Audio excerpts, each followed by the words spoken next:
યરૂશાલેમ જતાં ઈસુ શમરૂન અને ગાલિલની વચ્ચેની સરહદ પર થઈને નીકળ્યા. તેઓ એક ગામમાં દાખલ થતા હતા.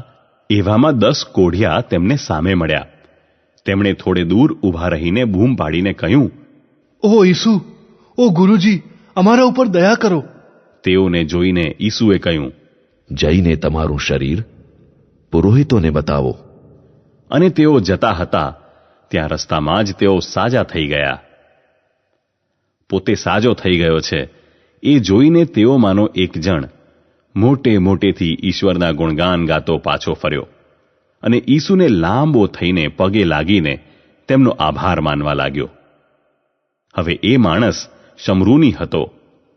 આ ઉપરથી ઈસુએ કહ્યું, 10 સાજા નહોતા થયા? બાકીના 9 ક્યાં છે?